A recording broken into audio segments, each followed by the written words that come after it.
What's up, everybody? Welcome to SLC Puck.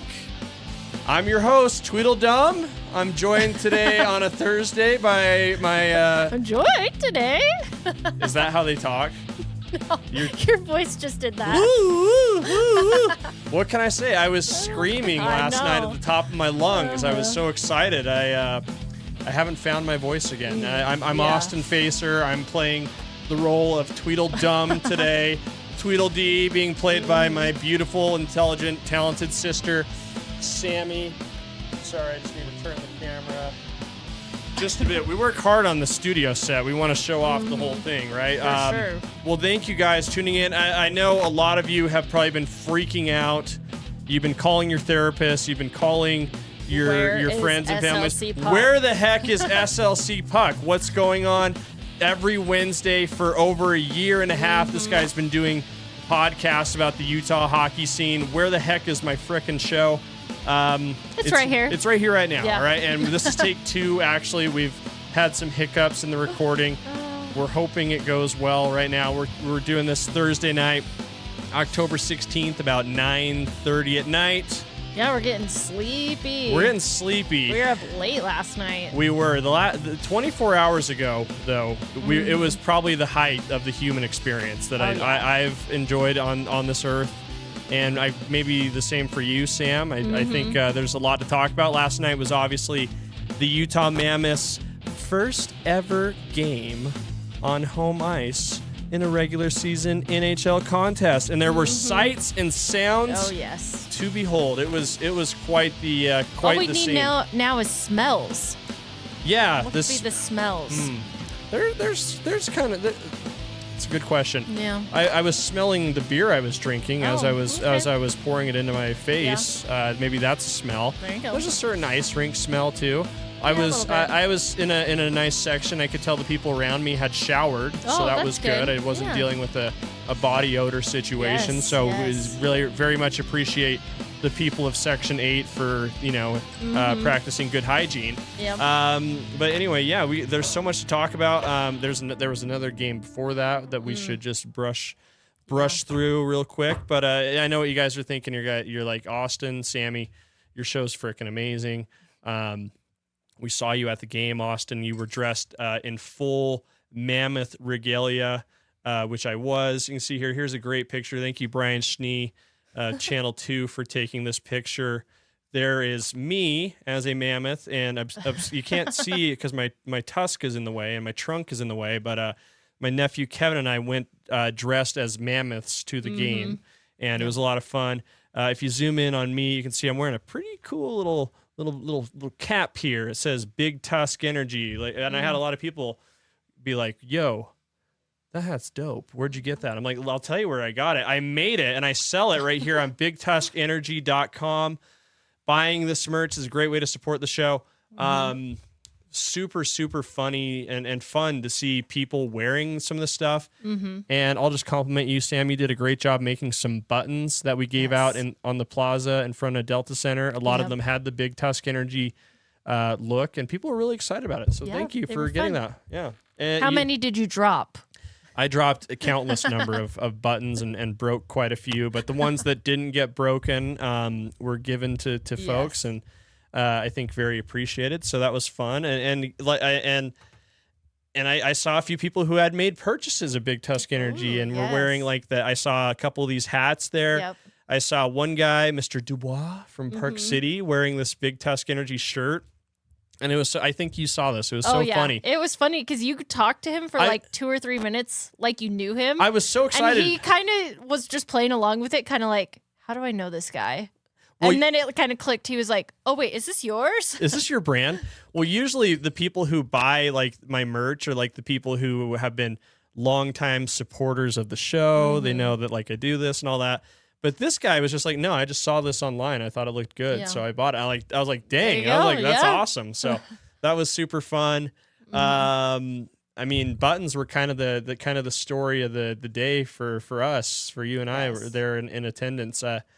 I think we'll talk about that in just a second. It's so hard to recapture the magic of the first recording that we did tonight. I think we capture this very well, but we'll do the best we can. We'll charge ahead. But I mean, sights and sounds, just right back. I mean, obviously there was a big introduction that I think really got the building jumping before the game even started. So that was pretty huge. But leading up to that, the Utah Mammoth played these guys. I got a puck right here commemorating the first game between the Chicago Blackhawks and the Utah Hockey Club.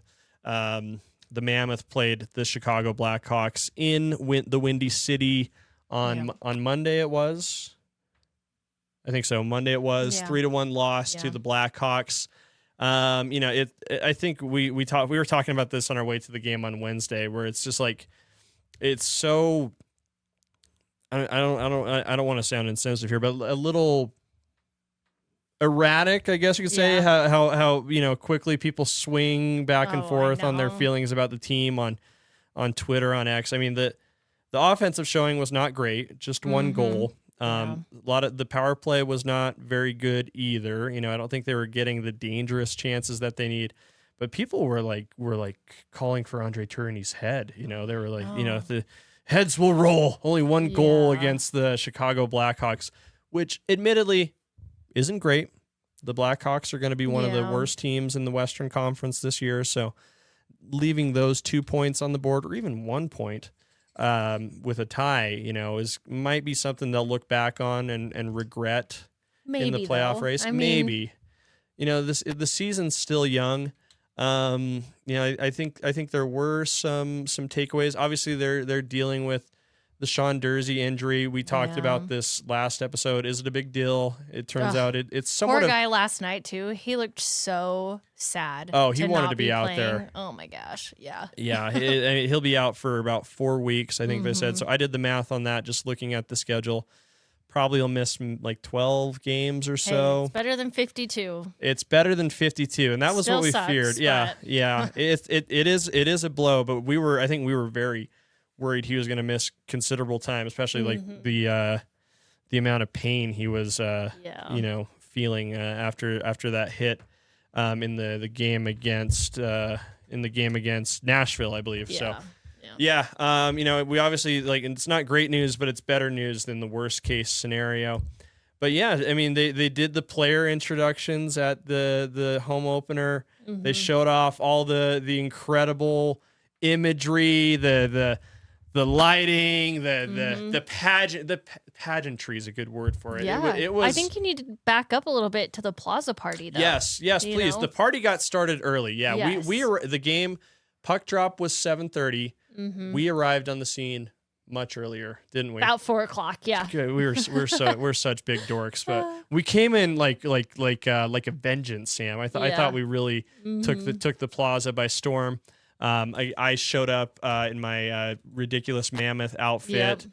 It kept you warm though. It was kind of cold out on the Plaza. That was clutch. It did keep me very warm. The way that I stayed warm is I went and hung out in the crowd. I had all this body heat around me. So yes, you had the blanket of many strangers and their breath, hot breath on your neck. But me, I was having a blast.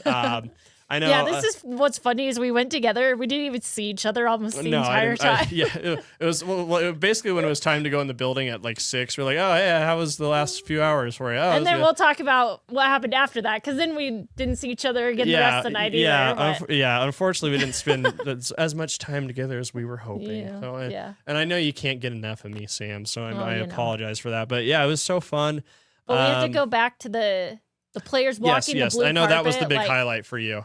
That was so cool. Like I was saying earlier, I don't get excited about seeing celebrities or things like that. I've never really been one to be you see me all the time. You're used to it. Literally being 2 feet away from these hockey players was so fun. I was shaking. Really? It was so exciting. And I got to give some of my buttons to some of the players. And that was really cool too. Because they kind of had this, I was holding them up and they kind of had this look on this face. And I'm like, for you, this is for you. And they're like, oh, for me. because so many of the people in around that area were looking for autographs, Yes. and the players were very graciously giving them, but you were in gifting rather than taking, and I think that's just who you are, Sam. So yes, the highlights too. Brandon Tanev, he ignored me during warm-ups. Yeah, he sure did. A couple weeks ago. Yep, but when we were on the glass. Yep. Redemption. He looked me straight in the eye and thanked me for the button. Nate Schmidt, he took my Chuckarama button and he was stoked. Hold on, yeah, we should talk a little bit more about your buttons. So you made a few different buttons. You made tell me about the buttons you made. So you made one with Nate Schmidt eating some Chuckarama. You made Brandon Tanev. Eyes wide open thing. Jack McBain driving a choo-choo train. Choo-choo train. Yeah. The Bain train. Bain train. Yep. I made a Karel Vejmelka one. With the veggie head. Wearing the broccoli head. Yep. Oh, shout out to Broccoli Brandon. Yes. We also started repping some of our SLC Pup stuff as well. Some Team Mickey and Team Pluto gear. And some people were psyched to get that. Oh, yeah. Mostly because they thought it was their own dog. Yeah. Yeah, but also... a lot of people have a dog that looks like Pluto, is what I've learned. Do they have one that's as naughty as Pluto? No, they don't. Few do. Probably not. But here, we're looking here at the video here. Here's JJ Peterka again. The courage on this guy to wear a white pinstripe suit in the middle of the rain, and have no trepidation about encountering maybe a messy burrito or anything like that could stain his suit. Cool, great there. I mean, you can see Clayton Keller. Clayton Keller. Thank you. I'm having a brain fart right now. Clayton Keller with his hair slicked back, the Pat Riley, as Dad would call it. Yep. The cool story about what he's holding. If you guys are listening on Apple or Spotify, you're not seeing the visual here. He's holding a suitcase that says "loud noise hazard" warning symbol on it, and there was a really cool story. They tied this in really well to more of the pregame festivities, unrolling more of the Mammoth brand, right? This is the button, the ceremonial button. Yes. To play the goal horn. Yes. And what did Not just a goal horn. Goal horns. A train horn. It's a 4-note goal horn, specially made from the finest horn manufacturer in Wisconsin of all. I think Appleton, Wisconsin is where they got this. They did a really cool video that tied into this button. Hey guys, real quick, just wanted to remind you that SLC Puck is powered by BigTuskEnergy.com. It's for fans who know what they're packing. Lifestyle, clothing brand, dope hats, dope shirts, dope sweatshirts, dope beanies. So much dopeness, it should be outlawed, right? But it's not. It's available here at slcpuck.shop and BigTuskEnergy.com. Lots of great stuff here. Let's just check some of this out. Hey, look at this. We got...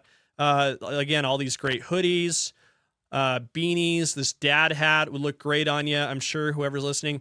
I'm really fond of this particular design, the City Defender tee.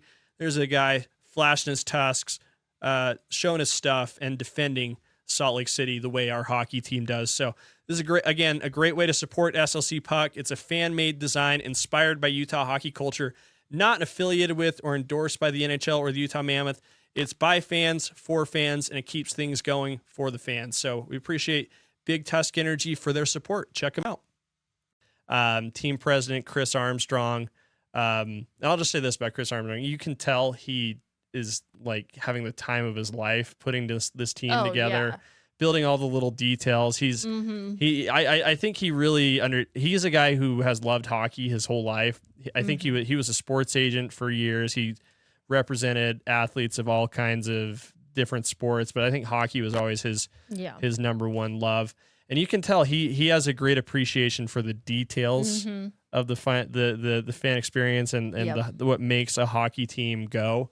And so it showed him, in this horn factory, picking out the horn, hearing it for the first time in the parking lot there in Wisconsin. And you could see them. They were like, whoa, that is loud. Because it has to fill the whole Delta Center. And it does very well. He hit the button before the game, and he just had the biggest smile on his face. Yep, he's a cool dude. We had a cool interaction he and I did a few months ago. So I'm a big fan of Chris Armstrong. Oli Mata rolling in with the burgundy suit. I was gonna say I loved the color of his suit. He looked good. Yeah, this is kind of like the Oscars. Really, we're kind of like the fashion police. We're grading the fits as they come in. Here's a winning combination right here: Archie and Nate Schmidt. Look at this smile on Schmitty. Oh yeah. He's like, wow, I got a Chuckarama button, and I got to meet Archie. This is awesome. And then Dmitry Shimashev in a just so snazzy you know, Balenciaga I was telling jacket. everybody around me who that was because he Dmitry came Shimashev? out and people were like, "Who is that?" Sam, you're a That's hardcore Simashev. fan. Yes, You're so hardcore. You would have been proud. I am proud. Yeah. Yes. Do you know who this is? Yeah, Mikhail Sergachev. Oh, you know them all, don't you? They were asking trivia when we were waiting for players to come out too, and one of the questions was, "What animal does Sergachev own?" Chickens. And how many does he have? And what do you know the answer? 17. Is it? I don't know. Is Yeah. that the answer? He has 17 17. chickens. That's a lot of responsibility. Yeah. On top Well, of did you see the video of Simashev? Sorry, tangent. Cleaning out the chicken. no, poop? it sounds like a disaster. It sounds very I mean, messy. if you live in Sergachev's house, you got to help with the chores, right? It's apparently, 17 chickens. That's quite the mess. Here's Nicky Schmaltz signing some autographs as well. I love his jacket. Yeah. There's Brandon Tanev. You said he was a total sweetheart. So nice. Like, look at that grin. Yeah, like, he made that kid's day. Yeah. He Super was so sweet. I think to me that was like the great part of like the whole day yesterday was like I think the team and the guys, the organization, the building, everybody to each other. It was kind of a day for everybody. You know, it was a celebration of like the people who made this possible, the fans. I think everybody just felt it was like a party. It was like a party, and it was so like also very Utah in nature. You know what I mean? Like you could watch the pregame ceremony and see all the little details they added, you know, the Tusk arch that the players skated through. And I got to tell you, I like had the biggest crap eating grin on my face watching that thing. You were telling, because we split ways. We were supposed to sit together. Yeah. We walk into the building. I get a message from a great listener, Jason. Thank you, Jason, inviting me to sit with him on the 8th row. And I'm like, I can't. I'm sorry, Sam. I have fun. We'll catch up later. I can't say no to that. So Jason and I had a fantastic time. Yes. I'm glad you had a great time as well. Yeah. But I was just sitting there in the 8th row, just watching the Tusk arch come down, and I just like couldn't stop smiling. I was like, they'd freaking nailed. This is like what it was supposed to be. Yeah. This is ours. This is like very Utah in nature. The arch kind of looked like the delicate arch a little bit with the tusk coming out of it. And when it lit up in that electric mountain blue. Oh yeah.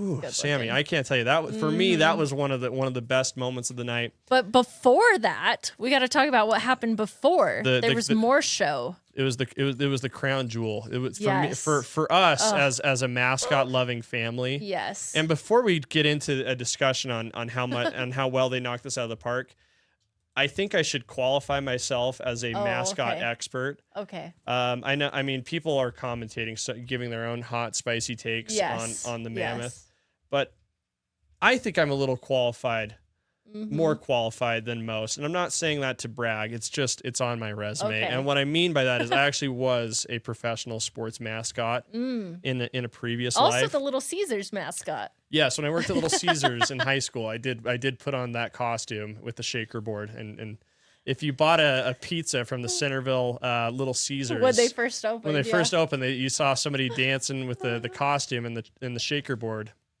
You're welcome. That was me putting in the work. But here, just to qualify myself here, this is some work I did at an earlier stage in my career when I was interning for the Bees. Let's get it to replay here. Again, I don't want people to miss a second of it. Yeah. Mom, there's a bee in the car. That's me right there. That's me. Yep, that's me. Bees baseball. It's better at the ballpark. That's good, right? I think I did a good job. It's so funny. I just love there's a bee in the car and you just like are not moving, just like frozen, just real quick. Like that took hours to make that 20-second video.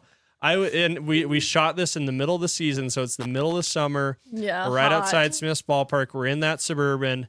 they can't idle the car all day. So it's just like every once in a while they would turn it on to get the air conditioning going. But I was sitting in between those two kids whose job it was to shake me back and forth as hard as they could. And my brain is rattling inside of its skull, which is inside of Bumble's head.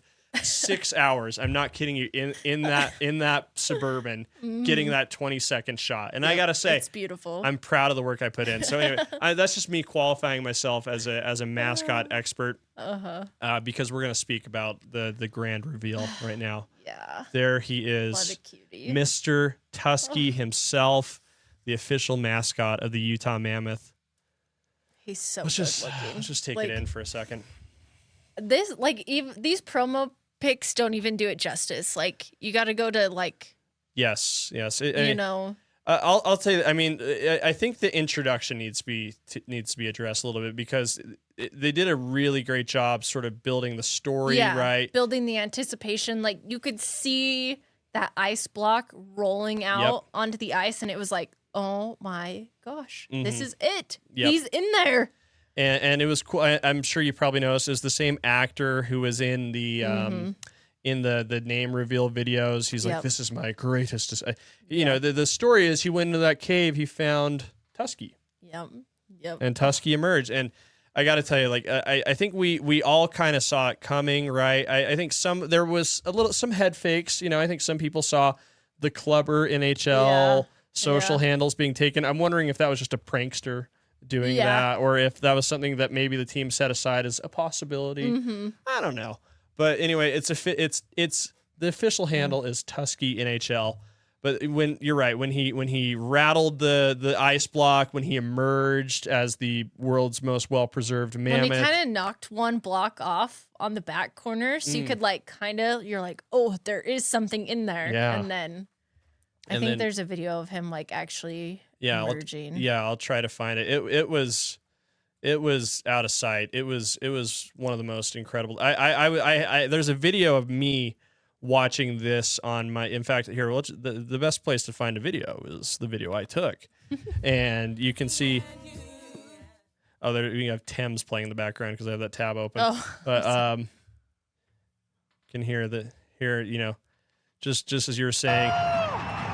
He emerges. I'll just refresh this here. We do this all live, guys, one take.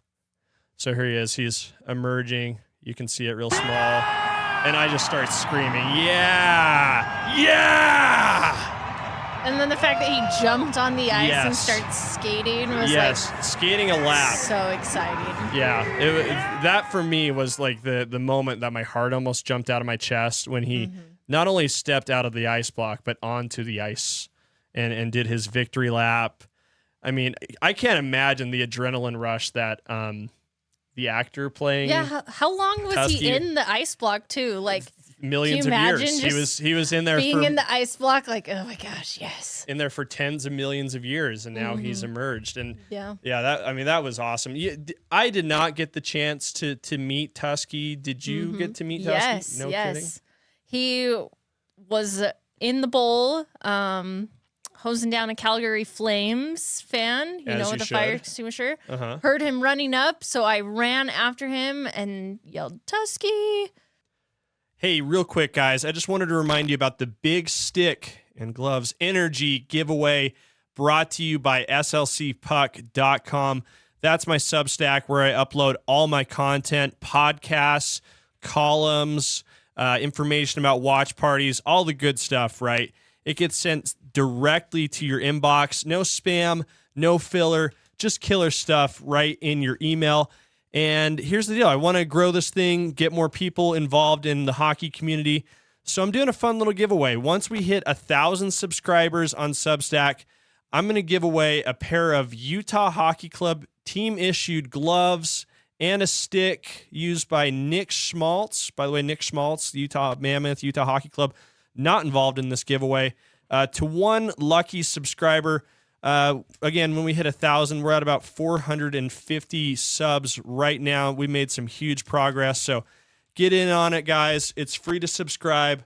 Again, lots of great content straight in your inbox and available on slcpuck.com. Let's get back to the show. Oh, and don't forget to subscribe. I have a baby mammoth with me. Yeah. And he stopped what he was doing so that we could see him. Yeah, because this is your son. This is Kevin. He came dressed as a mini mammoth as well. Mm-hmm. Oh, yeah, we were having a blast. There's him and Archie exchanging a kiss right there. Yeah, you guys look great. He got a little sleepy by the end. There they are. Yep.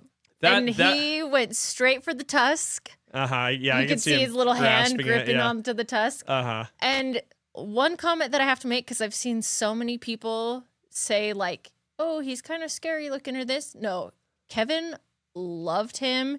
He was not even phased. He thought he was cool. This just makes me laugh. You just barely put this up, didn't you? Yeah, yeah. I love that. Yeah. He looks like cotton candy. Does he smell like cotton candy? You know, I didn't get that close to get a whiff. Yeah, yeah. But I think he's like the perfect combination of cute and like a little toughness, right? Yeah, and some toughness, you know.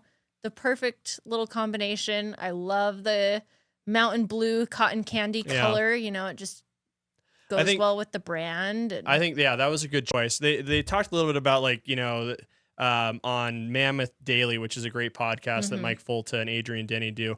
Folta did an interview with Lisa Nilchin, who is the president. I think she's the vice president of marketing. She talked a little bit about the thought process they had when it came to like picking out the color. And they ultimately decided on blue just to go with the continuity of the brand. I think that was a perfect decision. Yeah. It looks really good with the uniform on as well.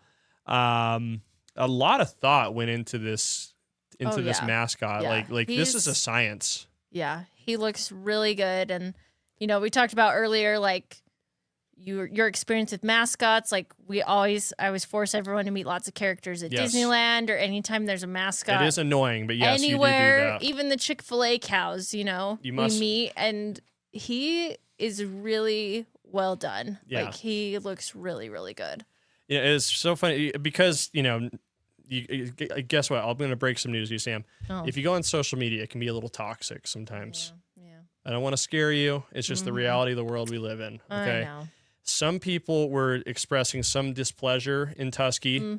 These people, I think we should deal with them appropriately. Yes. I'm not saying anything, but I just think, you know, they're wrong. If they met Tusky, they would change their hearts and minds would be changed for sure. But they were like, he looks like a giant stuffed animal. It's like that. I think that's kind of the point. Like, you know, it's meant to appeal to a little Kevin, a little mammoth, you know, and there were videos of the players' kids meeting Tusky too, and they all seem to love him. They went nuts.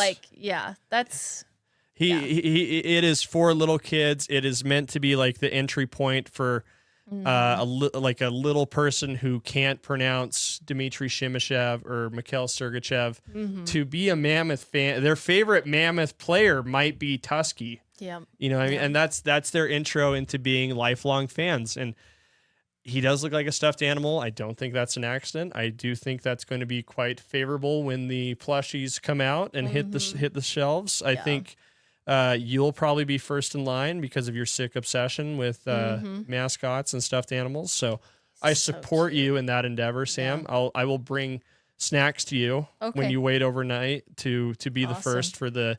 By the way, I'm sure they'll have a zillion of them, so you don't need to get the first one, but just so you can have the title of having the first one. Yes. But as far as ice elephants go, he's a good one. He is. I totally agree. So cute. Yeah, that was pretty exciting. And then they played a hockey game after that too. I don't know. Yeah, I don't know if you realize that they won 3-1 against the Calgary Flames, the Rod Anderson Super Bowl, as I like to call it. You know, the goal horn went on, you know, Calgary struck first, you know, we don't like that, but Utah scored the next 3 to win. Barrett Hayton scores, you know, a nice one-timer, gets the goal horn off. We all enjoy the same euphoria that Chris Armstrong had. They hit the goal song, which we believe, the best to our recollection, ended up being Tick Tick Boom by the Hives. And that made a lot of sense. I think, you know, I've done it before and I can do it again, you know, because they've scored goals before. They're going to score more. You know, I think that makes sense. Got people going. The rally towels were fun. You know, JJ Peterka scored a fantastic goal in the second on a breakaway. Yes. He roofed and then just had the most picturesque moment Like it just like the perfect embodiment of the night. Him hitting the celly right in front of the boss, right in front of Ryan Smith. Well, and I saw somebody say that they heard an interview that he had done. I'm sorry, I can't remember who it was with, but he said he didn't even realize that Ryan Smith was right there. Like he was just celebrating. Like, so the fact that there's this picture, like, and Liam O'Brien said the same thing last year after he did the first fight in Utah hockey. Ryan, he just happened to be there. It's very serendipitous, but it's just like you can't stage anything better than that. Just like you know that these guys like love playing for Utah for what Ryan Smith is putting together.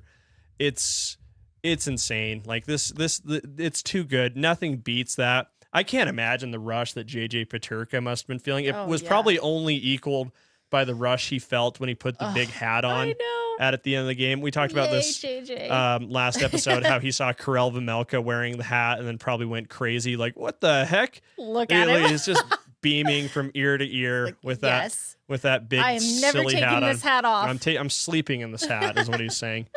So and then look at Jack McBain. He's like, I want the hat. I gotta get. He did have a fight. He did have a fight. He got hit pretty good in his fight. Yeah. He took one right on the chin. But the game was getting a little chippy. It was but kind of that exciting chippy a little bit. Course. You know, it's one of the Calgary players game. like popped Logan Cooley after the whistle, and the look on his face was like, "What in the world?" Yep. Like. So funny. Yeah, there were a lot of great moments from the game. Kevin Stenlin's empty netter to add the insurance, it just crept towards the goal. Once it hit the goal line, the place went nuts, and then obviously at the end, out comes Tusky with the flag. They hit Wooly Bully, and which that's so fun. I love the Wooly Bully. It was the cherry on top of a great night. So I think it was just fantastic all around. For me, like what makes it awesome is just how distinctly Utah it felt. Like it just felt like it grew organically out of the ground here in Utah and became something real. So hats off to the whole team there. That was freaking awesome. That was an unforgettable night. I'm glad I got to share it with you for a moment and with Jason and all the other friends we made. So great time, and thank you for putting up all that content. By the way, I know you have like probably a freaking whole phone's worth of stuff to show people. So make sure you're following SLC Puck Sam for more of that. The Utah Mammoth are back in action tomorrow. Taking on the San Jose Sharks. I think that's going to be a fun rivalry that'll build over the years. And then Sunday they're hosting the Boston Bruins. We'll be back at that game too. Okay, well, it's good to know. I didn't realize that. Okay, we'll be back at that one. Sounds good. Okay, well, let's plan on maybe informing people on how things are going at that point. What do you say? All right, sounds good. Great. Sam, thanks for joining me for another episode of SLC Puck. Thanks for coming in and pinch hitting on a middle of the week episode. You usually do Sundays. You're welcome. But I thought you'd have a lot of great commentary to bring to the table, and you did. You brought the thunder, as Tyson Nash would say. By the way, check out Nashcast. That sounds like it's going to be a blast. Yeah, on Sunday. Is it Sunday? Sunday's his first show. Oh man, it's going to be awesome. Yeah, I'm excited. I'm excited to come home and watch that later. I know he's going to do a great job. So anyway, let's hit it, guys. Thank you guys for tuning in. SLC Puck, slcpuck.com. Don't forget we have our giveaway for the big stick and gloves energy giveaway that I just fumbled there. Follow me, SLC Puck. Yeah, we're tired. This is our second or third time doing this. All right. I pray to God it works. Yeah, we were up late last night too. We're trying to get out of here. But thank you guys so much. We'll talk to you guys soon.